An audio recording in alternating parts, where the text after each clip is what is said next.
The Black Dahlia Murder, Hollywood Dreams and Elizabeth Short's Life. Los Angeles in the 1940s was a city wrapped in contradictions. The bright lights of Hollywood promised stardom, glamour, and immortality. Stars like Rita Hayworth and Humphrey Bogart filled the silver screen, drawing millions of Americans into theaters each week. The war had ended in 1945, and Los Angeles boomed with soldiers returning home, seeking work and excitement. Nightclubs along Hollywood Boulevard throbbed with jazz, swing music, and the chatter of people chasing dreams.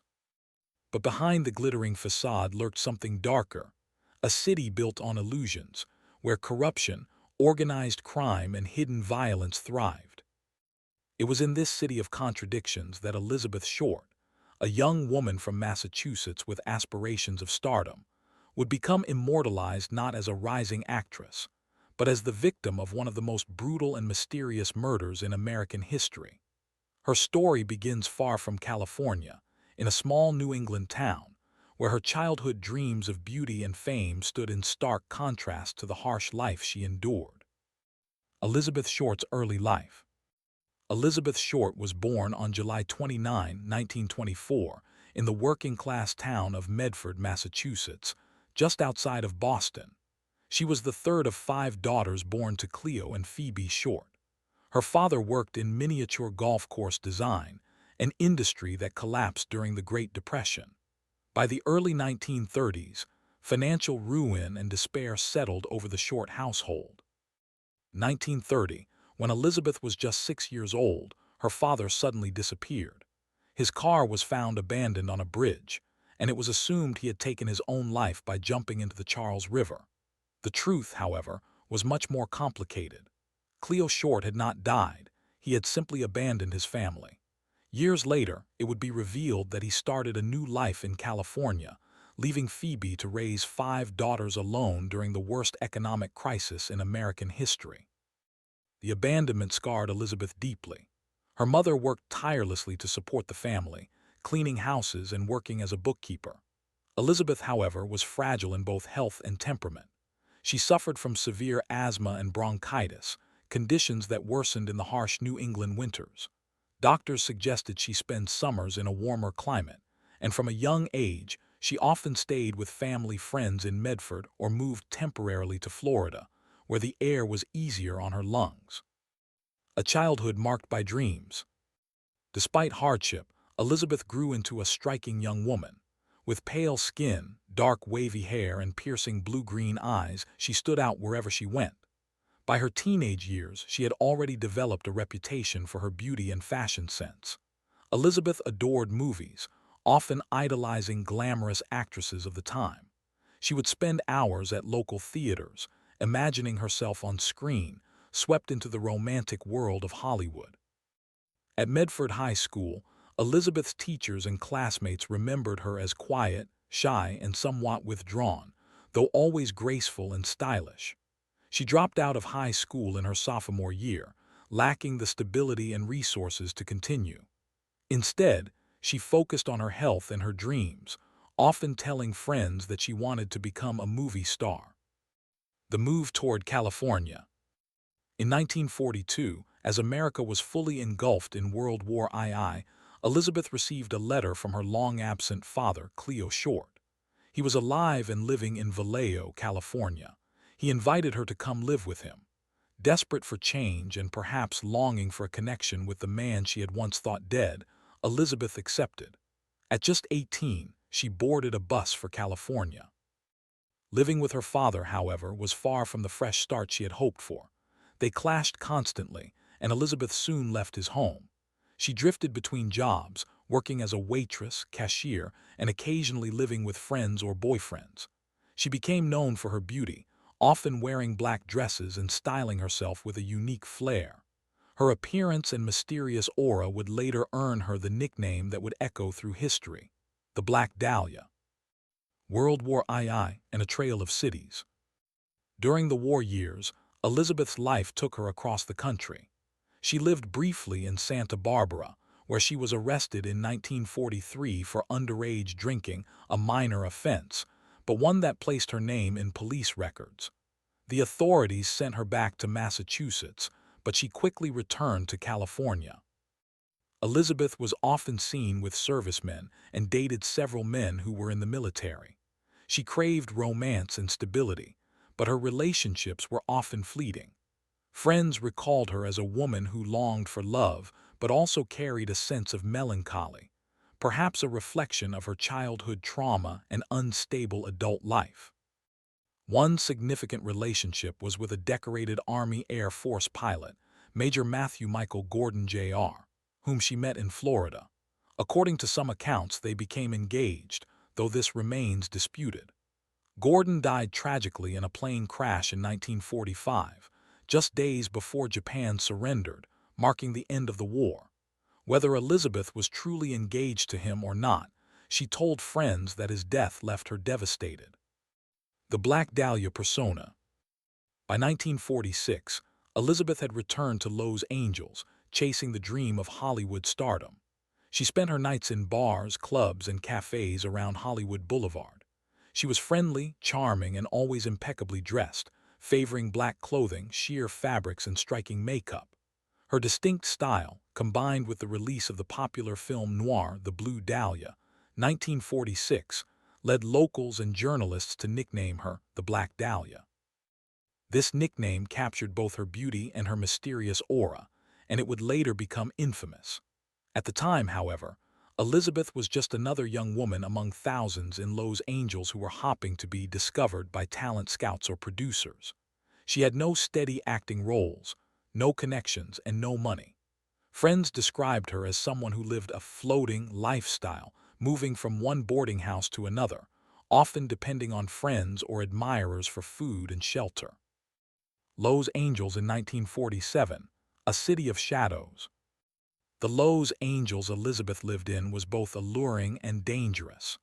Post-war Hollywood was booming, but the city was also a hotbed of organized crime, police corruption, and predatory figures who preyed on young women chasing fame.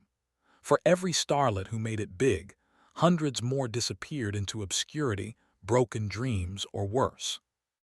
Elizabeth was one of those dreamers. She wanted to act, but she had little training and no agency representation. She sometimes hinted at screen tests or connections, though there's little evidence these opportunities were real. What is clear is that she was vulnerable, alone, financially unstable, and often at the mercy of strangers.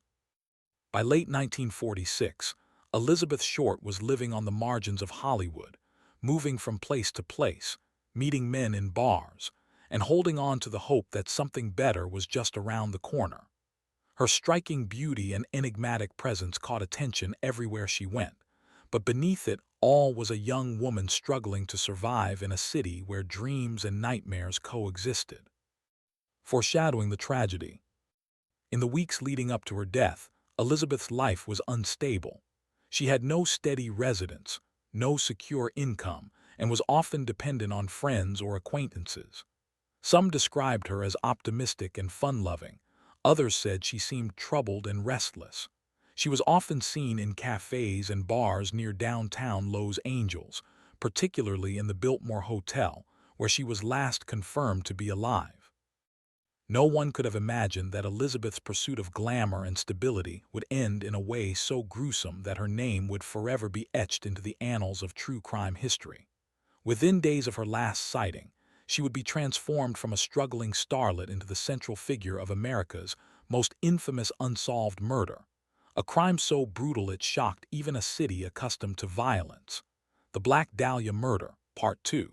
The Murder and Gruesome Discovery. On the cold morning of January 15, 1947, Los Angeles woke up to news that would forever change its reputation as the City of Dreams.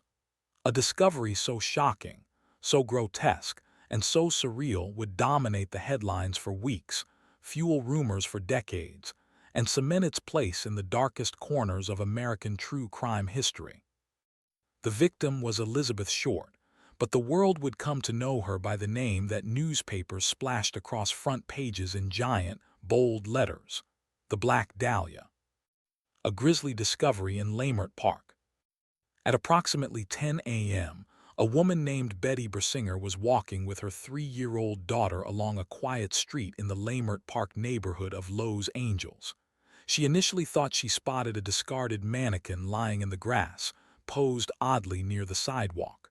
But as she drew closer, her blood ran cold. It wasn't a mannequin. It was the naked body of a young woman, mutilated in ways no one could have imagined. The body had been severed cleanly in half at the waist. Both sections were carefully arranged, spread slightly apart, as though whoever had placed them wanted the discovery to be theatrical. The skin was pale and drained of blood, giving the corpse an unnatural, ghostly appearance. Bersinger grabbed her daughter, horrified, and ran to the nearest house to call the police. Within minutes, officers from the LAPD arrived on the scene, and what they saw would haunt them for the rest of their lives. The scene of horror. The victim's body showed signs of meticulous, deliberate mutilation. Bisected, her torso had been cut in half with surgical precision, likely with medical instruments. The cut was so clean that investigators later noted only a trained hand could have performed it. Bloodless, there was almost no blood at the scene. Her body had been washed thoroughly before being placed there, leading detectives to believe she had been killed elsewhere and carefully transported. Staged position. The upper half of her body was laid with arms raised above her head, bent at right angles, as if posed. The lower half was positioned a foot away. Facial mutilation. Her mouth had been sliced open from ear to ear, creating a chilling Glasgow smile. Other injuries. Bruises and cuts suggested she had been beaten, tortured, and possibly tied down before death. The shocking staging of the body suggested not only sadistic violence, but also a theatrical, almost ritualistic display. Whoever the killer was, they had taken time to craft a scene that would ensure shock and maximum publicity. The media frenzy begins. Within hours of the body being identified as 22-year-old Elizabeth Short, newspapers across Los Angeles, and soon the entire nation, erupted with sensational headlines. The press gave her the moniker, the Black Dahlia, almost immediately, playing on her love of dark clothing and the recent popularity of the 1946 film noir The Blue Dahlia. Papers were filled with lurid details, exaggerated rumors, and often cruel commentary. Elizabeth's personal life was dissected in the most scandalous terms. Reporters painted her as a mysterious seductress, a woman with too many boyfriends, or even a drifter who lured men into her orbit. Some called her a man-hungry Hollywood hopeful. In reality, Elizabeth was a struggling young woman, but the media's hunger for sales turned her into a character, the perfect victim for the noir-obsessed culture of the late 1940s. The Los Angeles Examiner even went so far as to contact Elizabeth's mother in Massachusetts, pretending her daughter had won a beauty contest, only to reveal later that she had been murdered. The Examiner kept her on the phone as reporters pumped her for information, a tactic that shocked the public but reflected the ruthless nature of the crime press at the time.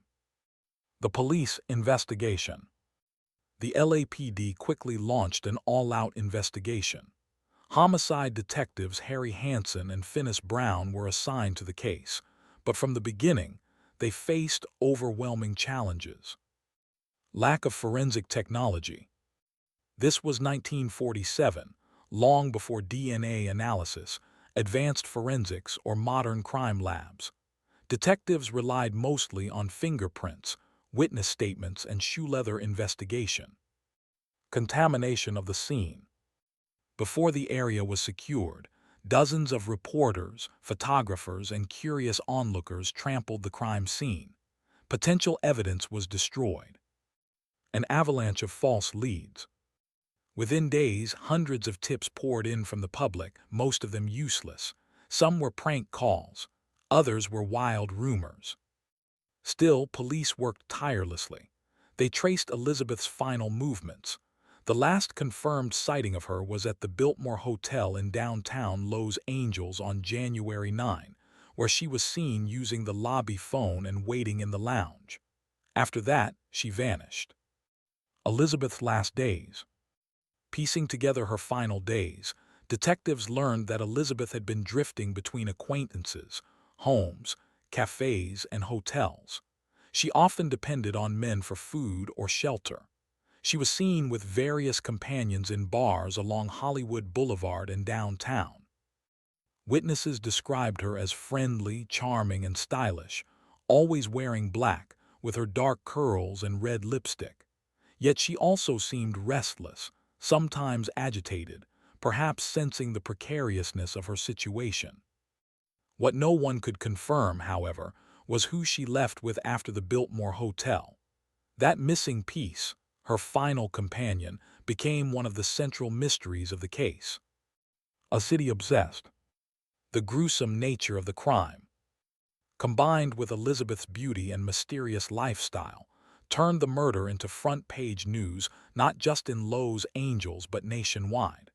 Newspapers ran the story daily, sometimes inventing salacious details.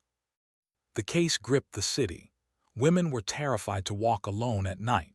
Men speculated endlessly about who the killer might be. Rumors spread of a deranged surgeon, a jealous lover, or even an underworld hit.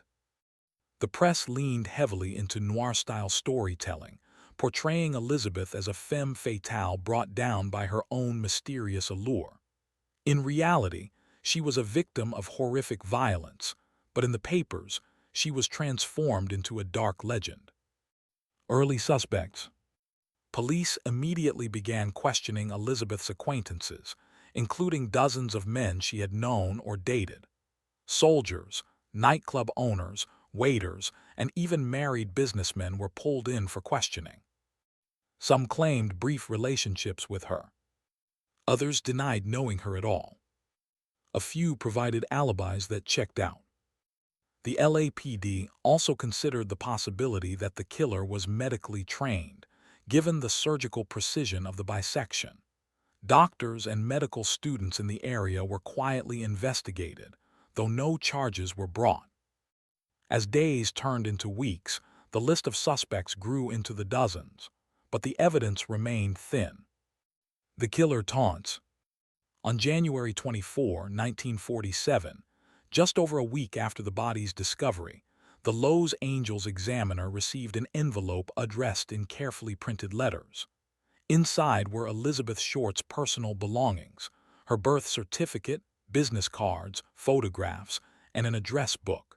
The items had been wiped clean with gasoline to remove fingerprints. A chilling note accompanied them. "Here's Dahlia's belongings, had fun at police, catch me if you can." The press and police realized immediately the killer was taunting them.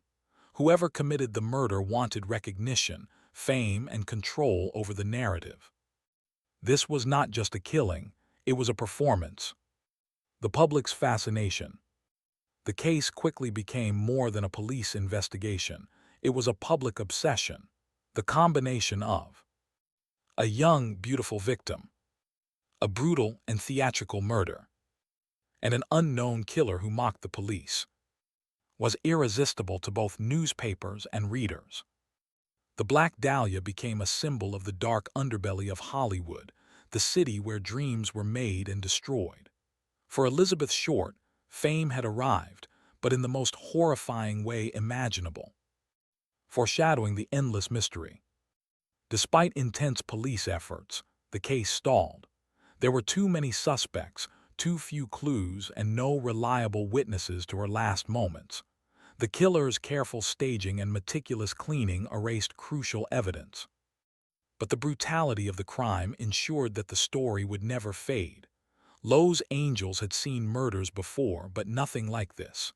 The city had birthed a legend, one that combined Hollywood glamour, true crime, and urban myth.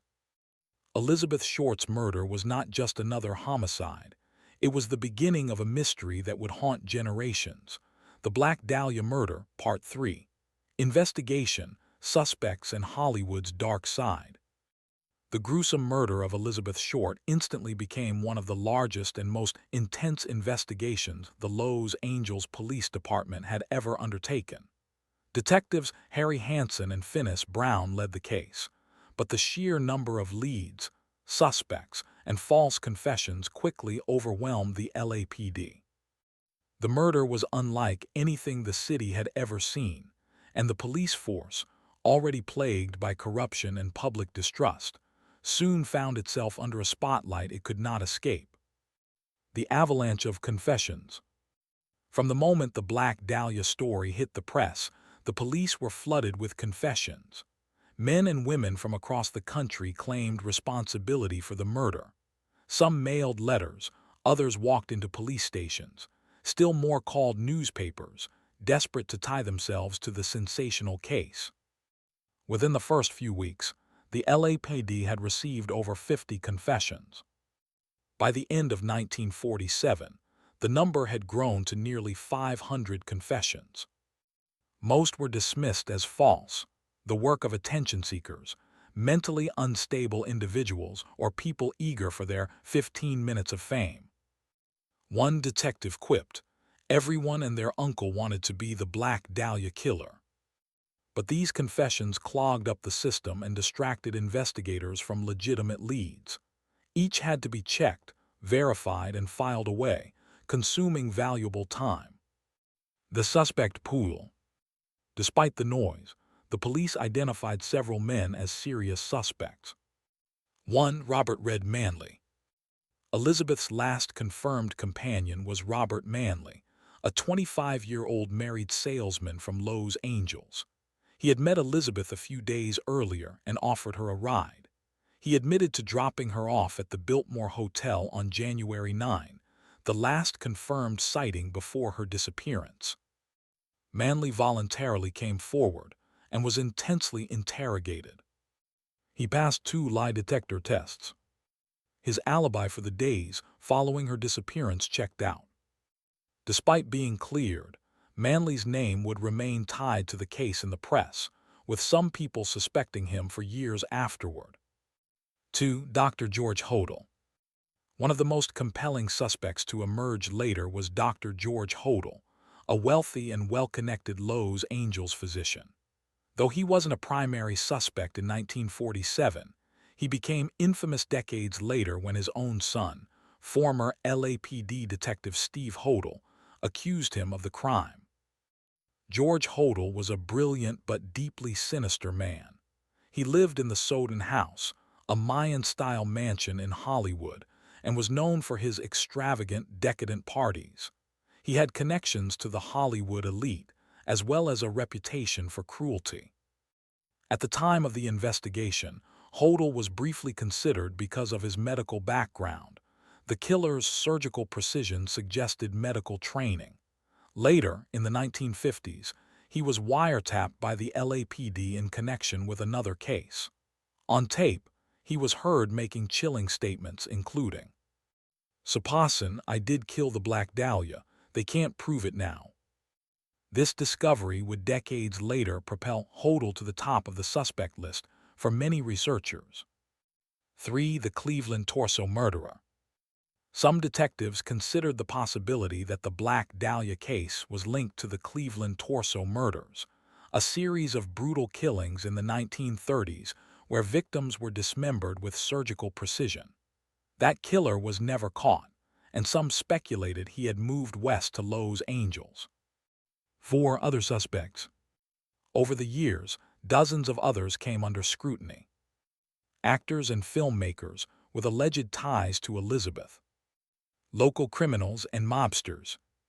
Police officers themselves, as whispers of corruption persisted. But in each case, either evidence was lacking or alibis held strong. The LAPD struggles. The Los Angeles Police Department in 1947 was not the polished force it presented itself to be. In reality, it was riddled with corruption. Officers were often in the pockets of organized crime. Detectives leaked stories to the press, took bribes, and occasionally obstructed justice. The Black Dahlia case exposed these flaws.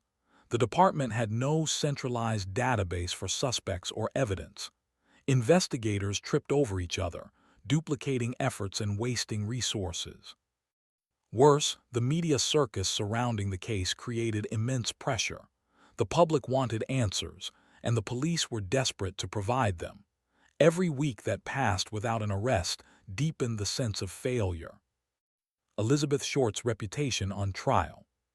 While police chased suspects, the newspapers tore apart Elizabeth's reputation. Instead of being remembered as a young woman with dreams, she was painted as a drifter, a temptress, or worse. Headlines called her a party girl who lured men, implying she had brought her fate upon herself. In reality, Elizabeth was not a prostitute, nor was she connected to organized crime. She was simply vulnerable, financially unstable, and living in a dangerous environment. But the tabloids thrived on scandal, and the image of the mysterious Black Dahlia was too profitable to resist. This victim-blaming narrative not only distorted the public's perception, but also hindered the investigation. Witnesses were less sympathetic, and the police, influenced by prevailing attitudes toward women at the time, were often dismissive of leads. The dark side of Hollywood.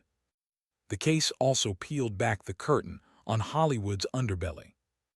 In the 1940s, Los Angeles was booming, but beneath the glamour lay poverty, exploitation, and violence. Thousands of young women like Elizabeth Short arrived in the city every year, hopping to be discovered. Most had no training, no connections, and little money. Many ended up working low-paying jobs, relying on men for housing or drifting from couch to couch. Elizabeth's lifestyle, moving between acquaintances, dating multiple men, hanging around bars and clubs, was not unusual. It was a survival tactic in a city that offered little support for women without wealth or family connections. The Black Dahlia murder exposed how dangerous this world could be. Predatory men lurked in every corner, offering false promises of fame in exchange for exploitation. And the LAPD, often corrupt and complicit, did little to protect women like Elizabeth. The letters and taunts continue. In the weeks after the murder, more letters arrived at newspapers. Written in block letters, often assembled from cut-out magazine clippings, they mocked police efforts and claimed credit for the killing. One chilling message read, "I will give up in Dahlia killing if I get 10 years. Don't try to find me." Another envelope contained Elizabeth's address book, with pages torn out. Though many of these letters were likely hoaxes, at least some were believed to be genuine communications from the killer. The taunting echoed infamous cases like Jack the Ripper in London, and it only deepened the public's fascination.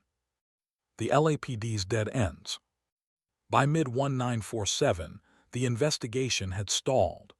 Detectives had interviewed hundreds of people, chased down dozens of leads, and investigated medical professionals across the city. Yet no concrete evidence tied anyone to the crime. The bisection of Elizabeth's body remained the central clue. It suggested surgical skill, but the LAPD had no way to narrow down who might have had both the training and the motive. Without DNA or advanced forensics, they were left with guesswork. Frustration mounted. Detectives Hansen and Brown publicly admitted the case was one of the most challenging they had ever encountered. A public growing restless. As the months dragged on, public interest began to wane, but the case never fully disappeared from headlines. Periodically, new suspects emerged or fresh confessions grabbed attention, only to collapse under scrutiny. Meanwhile, Elizabeth Short's family in Massachusetts struggled with their grief. They were horrified not only by her murder, but also by the way her memory was being twisted by newspapers. Her mother, Phoebe, repeatedly pleaded with journalists to remember Elizabeth as a daughter, not a caricature. But the image of the Black Dahlia, mysterious, alluring, doomed, had already taken hold of the public imagination. The Dark Legacy of Part 3. By the end of 1947, the Black Dahlia murder had become more than a homicide. It was a symbol. For the LAPD, it was a source of shame, a case they could not crack. For the media, it was a goldmine of sensationalism. For the public, it was a terrifying reminder that even in glamorous Hollywood, horror lurked just beneath the surface. And for Elizabeth Short, the tragedy was doubled. She had lost not only her life but also her true identity, replaced by a myth.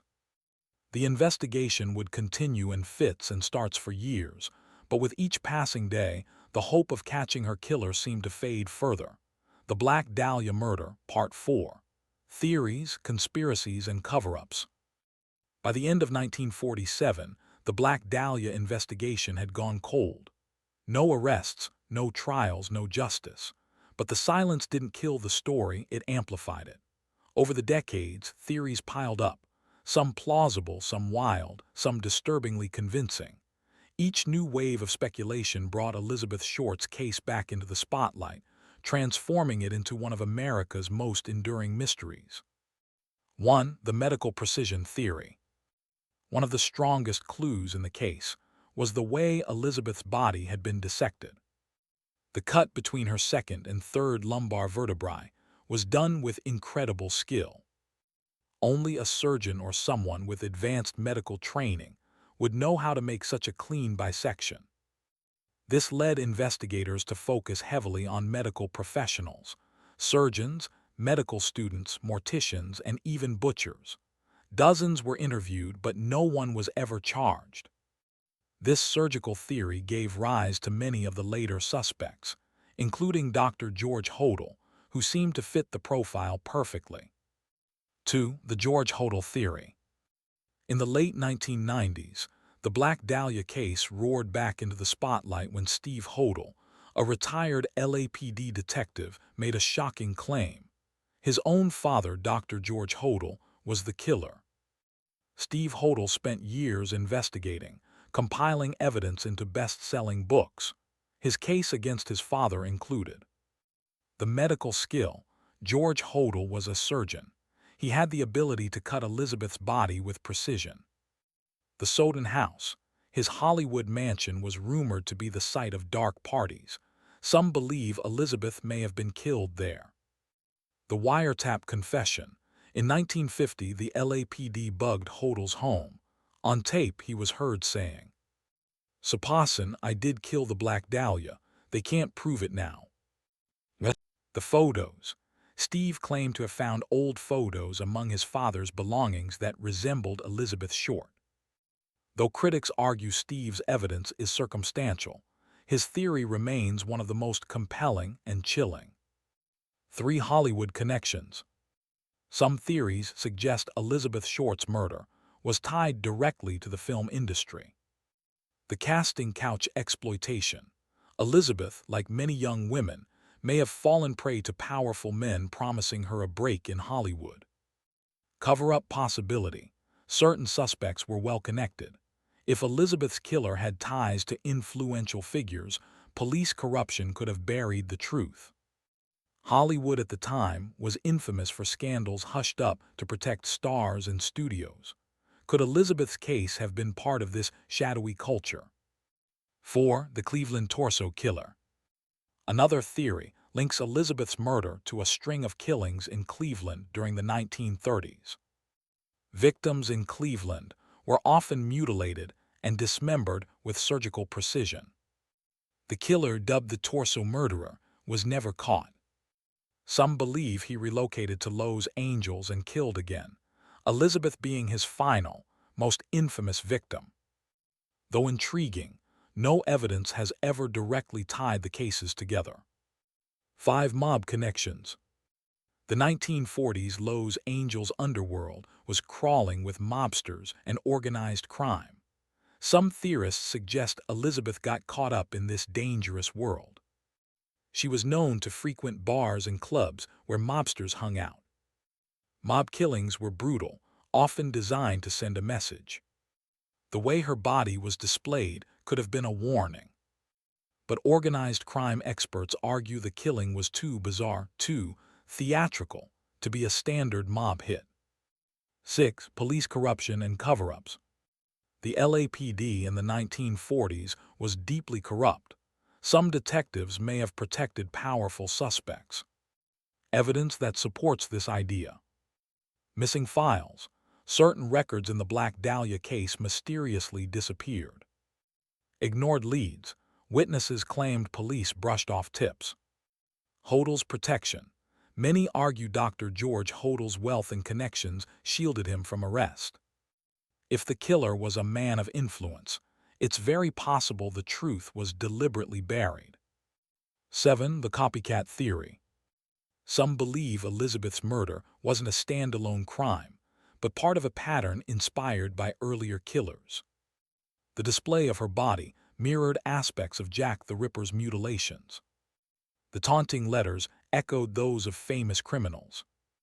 Could the killer have been seeking fame, deliberately mimicking past atrocities? If so, it worked. He created one of the most infamous unsolved crimes in U.S. history. 8. Psychological profile of the killer. Modern profilers have attempted to reconstruct who the killer might have been. Likely male, mid-20s to 40s. Medical knowledge or experience with dissection. Sadistic tendencies. The torture suggested enjoyment. Possible narcissism. The public display of the body and letters indicated a desire for attention.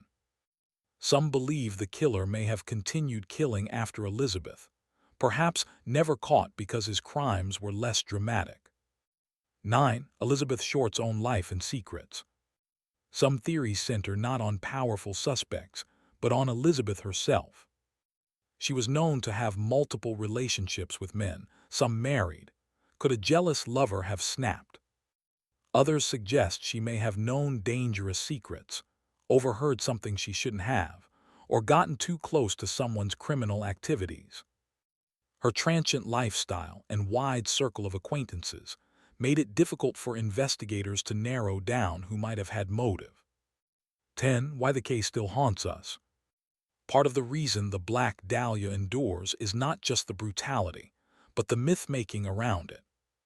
The nickname Black Dahlia, inspired by her love of black dresses and a recent noir film, The Blue Dahlia, transformed Elizabeth into an icon.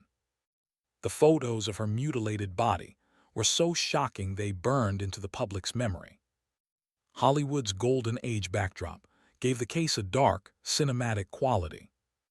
Every unsolved crime leaves questions, but the Black Dahlia left an entire culture of conspiracy in its wake. The final cover-up. Did the LAPD know more than they admitted? Were files deliberately destroyed to protect someone powerful? Did a corrupt system ensure that Elizabeth's killer would never face justice? We may never know. What we do know is this: Elizabeth Short's murder was not just a crime. It became a mirror, reflecting the darkness of Hollywood, the corruption of law enforcement, and society's obsession with sensational tragedy. The legacy. Today, the Black Dahlia case is still officially unsolved. Books, documentaries, and films keep the story alive. New theories emerge with every generation. Some claim the case is solvable, others insist the truth died decades ago. But one thing is certain: Elizabeth Short, the young woman who wanted nothing more than to be a star, achieved a kind of immortality, though not the kind she had hoped for. Her name will forever haunt the streets of Los Angeles, whispered in the shadows of Hollywood's golden era. The Black Dahlia Murder, Part 5. Legacy and Why It Still Haunts. When Elizabeth Short's body was discovered in Los Angeles in January 1947, no one could have predicted that her murder would become one of the most infamous unsolved crimes in American history. Nearly 8 decades later, the name Black Dahlia still grips imaginations, inspiring books, films, music, and endless speculation. But why? Why does this single murder case endure when thousands of other unsolved crimes fade into obscurity? The answer lies not only in the brutality of the crime, but in the cultural storm it created, one that reshaped true crime reporting, revealed the dark underbelly of Hollywood, and left behind a haunting myth that refuses to die. 1. Elizabeth Short, from victim to myth. Elizabeth Short was a real young woman with hopes, flaws, and struggles, but the media transformed her into something larger. The nickname Black Dahlia, given after her death, turned her into a noir figure. The glamour versus horror contrast, a beautiful aspiring actress savagely murdered, created a tragic archetype. Instead of being remembered as a daughter or friend, she became a symbol, the doomed Hollywood dreamer. This transformation from person to legend is part of why the case endures. Elizabeth Short became not just a victim, but a story, and stories live forever. 2. The media frenzy. The Black Dahlia case was one of the first modern crimes to be consumed like entertainment. Newspapers splashed lurid headlines across their front pages. Reporters invented wild details, even fabricating parts of Elizabeth's life. Photographs of her body, some censored, others leaked, were used to shock and sell papers. The press blurred the line between journalism and spectacle, and the public couldn't look away. This sensational coverage set the blueprint for how true crime stories would be handled in the decades to come. 3. The noir era and cultural timing. The murder happened in 1947, at the peak of film noir culture. Movies like The Blue Dahlia, released just a year earlier, glorified femme fatales and shadowy crimes. The Black Dahlia case mirrored those films almost too perfectly. A young woman, darkness, betrayal, unsolved mystery. Hollywood was both the stage and the suspect, adding to the intrigue. In many ways, Elizabeth Short's murder became real-life noir. It was a story so cinematic, people almost believed it had been scripted. 4. Influence on pop culture. The Black Dahlia case seeped into American culture in countless ways. Books, James Ellroy's The Black Dahlia, 1987, fictionalized the case and became a bestseller. Films and TV. Movies, documentaries, and shows like American Horror Story keep reinventing the story. Art and music. Bands, painters, and writers reference the Black Dahlia as a symbol of beauty and tragedy. The story's grip on the imagination is so strong that Elizabeth Short has become a cultural icon, her name instantly evoking mystery and horror. 5. Why it remains unsolved. Unsolved cases always haunt the public, but the Black Dahlia stands apart because of how much evidence was lost, mishandled, or hidden. Files went missing. Tips were ignored. Possible suspects were protected by influence. This has led to endless conspiracy theories, some believable, others absurd. Each new theory gives the story fresh life. As long as the case remains unsolved, it will continue to fuel speculation. 6. The obsession of amateur detectives. From armchair detectives to professional authors, countless people have devoted their lives to solving the case. Steve Hodel accused his own father. Internet forums dissect old photographs, police reports, and theories. Every generation seems to rediscover the case and claim they will be the one to solve it. This ongoing investigation by the public ensures the Black Dahlia story never fades. 7. What the Black Dahlia reveals about us. Perhaps the most unsettling part of the story is not the murder itself, but our fascination with it. Why do we romanticize Elizabeth Short's tragedy? Why does horror become entertainment when dressed in glamour? Why do we feel compelled to resurrect her story over and over? The Black Dahlia isn't just about Elizabeth Short. It's about society's obsession with beauty, violence, and unsolved mysteries. 8. The enduring ghost of Elizabeth Short. Walk through Lowe's Angels today, and you'll still hear whispers of the Black Dahlia. True Crime Tour point out locations tied to her life and death. The site where her body was found in Leimert Park has become a grim landmark. Her face appears in murals, posters, and films. Elizabeth Short never became the actress she dreamed of being, but she became something else, a symbol, an icon, a ghost forever haunting the streets of Hollywood. 9 Lessons from the case. Beyond the horror, the Black Dahlia case exposed flaws that still resonate today. Police corruption can bury truth. Media exploitation can dehumanize victims.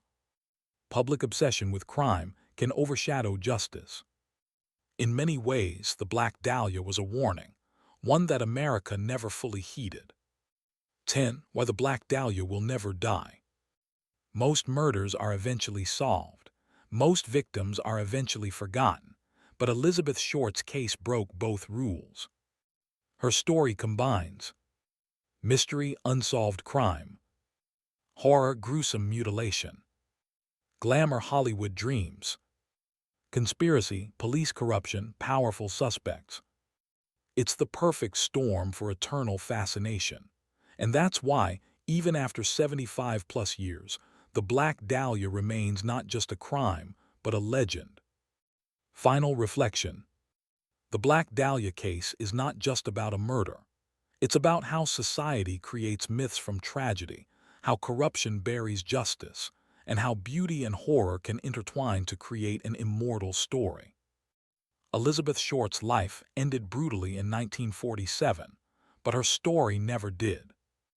The Black Dahlia will forever remain one of America's darkest, most captivating mysteries, a story whispered at night, retold in books, films, and conversations, her ghost lingering in every retelling.